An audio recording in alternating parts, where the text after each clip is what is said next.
Cheers. Hi everyone, and welcome back to Shea the Podcast. I'm Tally, and I'm joined by my co-host David. Papa John's are like... He's not... I don't hate him because he's pretentious. He's pretentious because I hate him. Yeah, literally. Domino's launched stuffed crust in the US yesterday in a bid to win over Gen Z and hold on to customers whose turn to rival takeout spots for cheesy crust. Didn't know they already have stuffed crust? Like, is this a Mandela effect? No, I think so. I could have sworn I ordered stuffed crust as a child. Same. And like maybe in college, maybe not in college. So they took it away and they brought it back potentially. Okay, competitors including Pizza Hut, Little Caesars, and Papa John's collectively sell stuffed crust to almost 13 million. Our fingertips? Stalwart. Do you know what stalwart means? Obviously stuffed crust, like I don't make pizzas, but I can imagine that definitely adds another step. It's another layer. Another layer. You have to not only have the proper cheese allocation, you have to fold over the crust, and you gotta have hands on it, you gotta, everything's gotta go in proper order. Bada bing, bada bang, you know? Bada bing, bada boom, baby. So, Domino's was like, absolutely not. Too many bottlenecks, it's gimmicky, we're not doing it. So while Domino's was saying, ew, I'm not doing stuffed crust, Traitors and hosted a Traitors game night for all of our friends. So for those on the pod who are listening who don't know what Traitors is, and for Tally who's looking at me who doesn't know what Traitors is. DeVuono? I do not know. Traitors. Traitors is a show on Peacock. Okay. And the premise of Traitors is that there are traitors and faithfuls. You can either be one of the two. Mm-hmm. And the goal is to get the traitors out before the end of the game or before they kill everyone else. Okay. So the format is, as I said, you're either assigned and also like everyone who's listening to me explain this who knows what Traitors is, this is a little bit of a watered down version. Like obviously there's nuances for everything. You are either assigned to be a traitor or a faithful. And if you are a traitor, it is your job to murder and try to get through all the rounds without people knowing you're a traitor. If you're a faithful, it's your job to stay in the game, not get murdered, not get banished, and figure out. But like you could. Yeah, you could. That makes me happy. I know. We're like so connected. Yeah. For sure. For sure. Okay. Okay, I love these food suggestions. I feel like now I'm hungry. I'm absolutely starving. I actually do want to go to, I want to go to 10 Wine Cellar, obviously, for a party. You want to go to Tay Tay? But I want to go to Tay Tay. Yeah, for sure, you should go. It's like, what am I doing right now? I'm like, Tay Tay. OMW to Tay Tay. Oh. To J-O.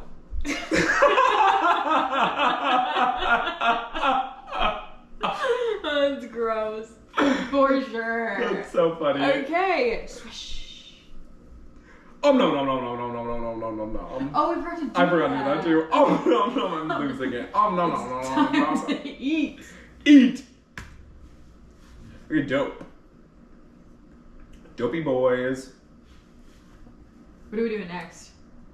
We either have Grammar Girls Gone Wild or Entertainment Express. We're not doing Coconut Cult? Yeah, not today. Which one do you want to do? I could do Grammar for 5 minutes and give the rest to the Oscars. Let's do it. Grammar Girls Gone Wild. Woo! It's spring break. Take your tops off, Grammar Girls. Dude, that's gonna not like that one. No, my dad absolutely hates this segment title. I think we should just call it Words of the Week. Okay, wow. Words of the Week. So wow, too. We are back. Okay, we haven't done a lot of words lately. No, and it shows. It does. It does. We need to be... We're losing language. Yeah, we should really bring it back, okay? It's like what millennial cringe is. Oh, it's also cryptocurrency. I forgot about that little Dogecoin? Yeah, Dogecoin. It's like what millennial cringe calls dogs.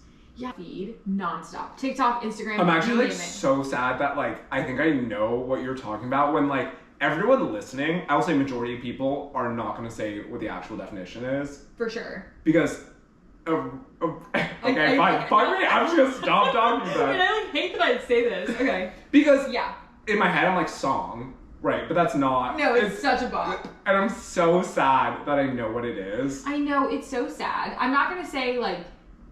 It's like. Okay. It's like. It's like. You go for it. I have like a story about this that I want to ask you about. Please tell me. So it's an offensive term for someone, usually a young woman, unfortunately, seen as promiscuous. So So, like, someone who is essentially it's an OnlyFans girl. It's like a bop. Someone who is, you know, like making inappropriate videos on the internet. They call it bop.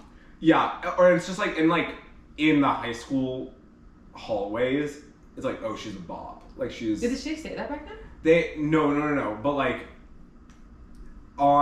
from people I know who interact with high schoolers and like from social media, like it's also used in a day-to-day term of like, instead of calling someone like easy, right? It's like, oh, she's a bop. No, it's terrible. But I also like know what a bop is because on my TikTok, what's been really big recently, and this is actually like pretty sad for me that this is where my algorithm is leading me. Do you know what the bop house is? No. So the bop house, I can't believe I'm like admitting this. Like people are gonna be embarrassed. Like my parents are gonna be sad that I'm saying this. Like Mr. Biz is gonna break up with me because I'm saying this. Like there is a collaboration of like OF influencers. Oh, and they all are in the same house. Yes, and they call it the Bop House. It's like Summer House, but for bops. Exactly. Got it. Okay. Honestly, like like when we talk about like I can believe I'm talking about like Bop and Shiksa in the same phrase, but like I do think there's like a little bit of like reclaiming of the word Bop going on. Yeah, all the girls who are on OF who are posting about it on Instagram are like, I'm a bop, and they're like proud to say it, exactly like you're saying through Shiksa, be proud. Yeah, like we're reclaiming the term Bop. Yeah. Anyway, it's trending, it's slang term. Yeah. But I bring it up. Yeah. Doesn't mean I, support it. Another term is almond mom. I'm sure you're into this one. Yeah. A mother who pushes her daughter to be skinny through diet. So typically it's like it's something deeper. It's about like generational trauma and all these different things. But like I see all these videos and it's moms and it's like what my almond mom eats in a day. Mm-hmm. And then it's her eating a meal and she cuts like a little piece of egg in half. And she's like, this is like, I'm so full off of this egg. It's quite triggering for I'm sure some people, but it's a trending thing. For sure. It's because like there's that whole drama around ingredient households versus like snack households. For sure, yeah.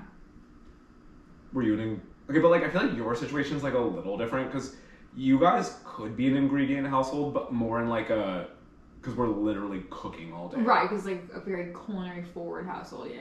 Versus like the Riz, all that good stuff. Mm-hmm. And then bet is like informal, affirmative. Like you kind of said facetiously, you're like bet. So instead of saying for sure, I'm gonna say bet to you. We also say bet. Though. Yeah, we do. Actually, I'm like probably gonna cut all the stuff about Mr. Crypto, Mr. Christo out. You can figure that out in post-op. You know? Every time I say something, I'll be like, yo, I was like, yeah, these like, we had breakfast for dinner last night, and I was like, yeah, the eggs were fire.